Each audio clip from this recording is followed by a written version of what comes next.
तीन साधु और एक विधवा की ऐसी कहानी है दोस्तों, सुनकर दिल खुश हो जाएगा। और आप वीडियो को लाइक किए बिना रह नहीं पाएंगे। बस शर्त यह है, वीडियो लास्ट तक देखिए। प्राचीन भारत के हरे भरे जंगलों और पवित्र नदियों के किनारे, जहां आत्मा की खोज और सत्य की तलाश में साधु संत विचरण करते थे, वहां एक छोटा सा गांव बसा था जिसका नाम था सूरजपुर। यह गांव अपनी शांति, सादगी और लोगों की आपसी एकता के लिए जाना जाता था। सूरजपुर के पास एक घना जंगल था जहां तीन साधु रहते थे, साधु विश्वनाथ, साधु हरिदास और साधु नारायण। ये तीनों साधु अपने ज्ञान, तपस्या और दया के लिए प्रसिद्ध थे, लेकिन प्रत्येक का स्वभाव और जीवन दर्शन एक दूसरे से भिन्न था। इसी गांव में एक विधवा स्त्री रहती थी, और जो यह विधवा महिला थी कभी कभार साधु के पास चली जाती थी, जिसका नाम था सावित्री। सावित्री की कहानी दुख और साहस से भरी थी, लेकिन उसका विश्वास और दृढ़ता उसे गांव वालों के लिए प्रेरणा बनाती थी। यह कहानी उन तीन साधुओं और सावित्री की मुलाकात की है, जिसने न केवल उनके जीवन को बदला, बल्कि सूरजपुर गांव की तकदीर को भी नई दिशा दी। साधुओं का परिचय। साधु विश्वनाथ। विश्वनाथ एक वृद्ध साधु थे, जिनकी आयु 70 वर्ष से अधिक थी। उनकी सफेद दाढ़ी और शांत मुस्कान उनके अनुभव और ज्ञान की गवाही देती थी। विश्वनाथ का मानना था कि जीवन का सत्य केवल ध्यान और आत्म चिंतन से प्राप्त हो सकता है। वे हमेशा कहते, जो अपने भीतर झांक लेता है उसे बाहर कुछ भी खोजने की जरूरत नहीं पड़ती। विश्वनाथ दिन का अधिकांश समय एक बरगद के पेड़ के नीचे ध्यान में बिताते थे, और गांव वाले उनकी सलाह लेने दूर दूर से आते थे। साधु हरिदास। हरिदास मध्यम आयु के साधु थे, जिनमें उत्साह और जोश भरा था। वे भक्ति मार्ग के अनुयायी थे और मानते थे कि ईश्वर की भक्ति और सेवा ही जीवन का उद्देश्य है। हरिदास की मधुर वाणी और भजनों की स्वर लहरियां जंगल में गूंजती रहती थीं। वे कहते, जो दिल से प्रभु को पुकारता है उसे हर मुश्किल में रास्ता मिल जाता है।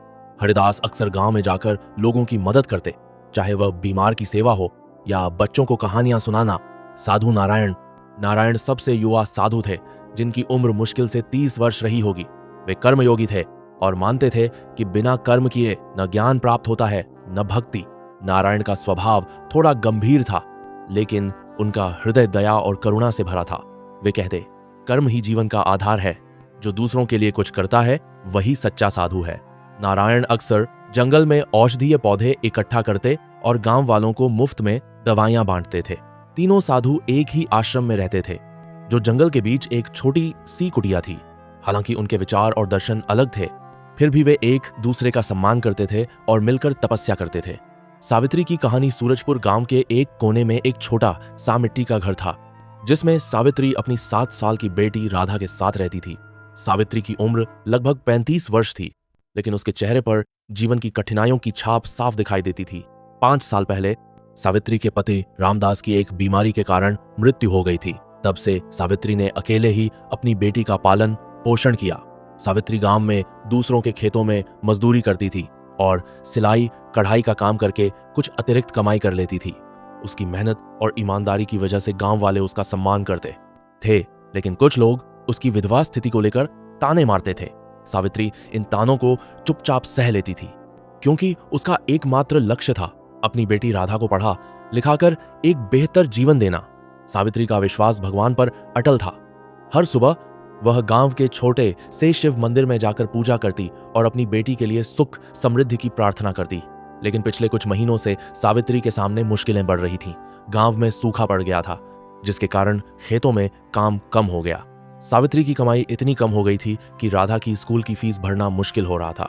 इसके अलावा राधा की तबीयत भी ठीक नहीं रहती थी और दवाइयों का खर्च सावित्री के लिए बोझ बन गया था। साधुओं और सावित्री की मुलाकात। एक दिन सावित्री सुबह सुबह जंगल में लकड़ियां बीनने गई। रास्ते में उसे 3 साधु दिखाई दिए, जो अपनी कुटिया के बाहर बैठे थे। साधु विश्वनाथ ध्यान में लीन थे, हरिदास भजन गा रहे थे और नारायण कुछ औषधीय पौधों को पीस रहे थे। सावित्री ने उन्हें प्रणाम किया और चुपचाप अपने काम में लग गई। लेकिन साधु नारायण की नजर सावित्री पर पड़ी। उन्होंने देखा कि सावित्री का चेहरा उदास था और उसकी चाल में थकान झलक रही थी। नारायण ने सावित्री को पुकारा, माता, तुम इतनी सुबह जंगल में क्या कर रही हो? तुम्हारा चेहरा उदास क्यों है? सावित्री ने पहले तो हिचकिचाया, लेकिन नारायण के दयालु स्वर ने उसे बोलने का साहस दिया। उसने अपनी कहानी सुनाई, पति की मृत्यु, बेटी की बीमारी, सूखे की मार और आर्थिक तंगी। उसने कहा, मैं हर दिन भगवान से प्रार्थना करती हूँ, लेकिन मेरी मुश्किलें कम होने का नाम नहीं ले रही। शायद मेरे कर्मों में ही कोई कमी है। नारायण ने सावित्री की बात ध्यान से सुनी और बोले, माता, तुम्हारे कर्मों में कोई कमी नहीं, तुमने इतनी मुश्किलों में भी हार नहीं मानी, यह तुम्हारी ताकत है। चलो हमारे साथ आश्रम में आओ, शायद हम तुम्हारी कुछ मदद कर सकें। सावित्री को थोड़ा संकोच हुआ, लेकिन वह साधुओं के साथ उनकी कुटिया में चली गई। वहां विश्वनाथ और हरिदास ने भी सावित्री की कहानी सुनी। तीनों साधुओं ने आपस में विचार विमर्श किया कि सावित्री की मदद कैसे की जाए। साधुओं का दृष्टिकोण, विश्वनाथ का सुझाव। विश्वनाथ ने कहा, सावित्री की परेशानियों का मूल कारण उसके मन की अशांति है। उसे ध्यान और आत्म चिंतन सिखाना चाहिए। जब वह अपने भीतर शांति पालेगी तो बाहरी मुश्किलें उसे कम प्रभावित करेंगी। मैं उसे रोज सुबह आश्रम में बुलाकर ध्यान सिखाऊंगा। हरिदास का सुझाव। हरिदास ने कहा, ध्यान तो ठीक है, लेकिन सावित्री को सबसे पहले भगवान पर अटल विश्वास की जरूरत है। मैं उसे भक्ति का मार्ग दिखाऊंगा। अगर वह रोज भजन गाए और भगवान का नाम ले तो उसकी हर पुकार सुनी जाएगी। मैं उसे भजनों की शिक्षा दूंगा और मंदिर में भजन कीर्तन शुरू करवाऊंगा। नारायण का सुझाव। नारायण ने दोनों की बात सुनी और बोले, ध्यान और भक्ति दोनों महत्वपूर्ण हैं, लेकिन सावित्री की तात्कालिक जरूरत है आर्थिक और शारीरिक सहायता। उसकी बेटी की तबीयत ठीक होनी चाहिए और उसे रोजगार का साधन मिलना चाहिए। मैं उसे औषधीय पौधों से दवाइयां बनाना सिखाऊंगा ताकि वह गांव में उसे बेच सके। साथ ही हमें गांव वालों को इकट्ठा करके सूखे से निपटने का कोई उपाय सोचना चाहिए। तीनों साधुओं के विचार अलग थे, लेकिन उनका उद्देश्य एक था सावित्री की मदद करना। उन्होंने फैसला किया कि वे तीनों अपने अपने तरीके से सावित्री की सहायता करेंगे और देखेंगे कि कौन सा मार्ग सबसे प्रभावी साबित होता है। सावित्री का परिवर्तन। अगले दिन से सावित्री रोज सुबह साधुओं की कुटिया में आने लगी। विश्वनाथ के साथ ध्यान। विश्वनाथ ने सावित्री को सिखाया कि मन को शांत करने के लिए गहरी सांसें लें और अपने विचारों को नियंत्रित करें। उन्होंने कहा, जब तुम अपने मन को शांत कर लोगी तो तुम्हें हर समस्या का समाधान दिखाई देगा। सावित्री को शुरू में ध्यान में बैठना मुश्किल लगा, क्योंकि उसका मन राधा की बीमारी और आर्थिक तंगी की ओर भागता था। लेकिन धीरे धीरे वह कुछ देर के लिए शांति का अनुभव करने लगी। इस शांति ने उसे धैर्य और साहस दिया। हरिदास के साथ भक्ति। हरिदास ने सावित्री को भगवान शिव के भजन सिखाए। उन्होंने कहा, जब तुम दिल से भगवान का नाम लोगी तो तुम्हें लगेगा कि वे तुम्हारे साथ हैं। सावित्री ने भजन गाना शुरू किया और उसकी मधुर आवाज सुनकर गांव वाले भी मंदिर में आने लगे। भक्ति ने सावित्री के मन में आशा जगाई और उसे लगा कि भगवान उसकी पुकार जरूर सुनेंगे। नारायण के साथ कर्म। नारायण ने सावित्री को औषधीय पौधों की पहचान और दवाइयां बनाने की कला सिखाई। उन्होंने उसे नीम, तुलसी और जुनून के पौधों से दवाइयां बनाना सिखाया, जो राधा की बीमारी के लिए उपयोगी थीं। इसके अलावा नारायण ने गांव वालों को इकट्ठा किया और एक तालाब खोदने की योजना बनाई ताकि सूखे की समस्या से निपटा जा सके। सावित्री ने भी इस काम में हिस्सा लिया। नारायण ने सावित्री को अपनी दवाइयां बाजार में बेचने की सलाह दी, जिससे उसकी कमाई शुरू हो गई। गांव का पुनर्जनन, सावित्री की मेहनत और साधुओं की मार्गदर्शन का असर धीरे धीरे दिखने लगा। राधा की तबीयत में सुधार हुआ और सावित्री की दवाइयां गांव में लोकप्रिय हो गईं। उसकी कमाई से वह राधा की स्कूल फीस भरने लगी। इस बीच गांव वालों ने मिलकर तालाब खोदा, जिसमें बारिश का पानी जमा होने लगा। सूखे की मार कम हुई और खेत फिर से हरे भरे होने लगे।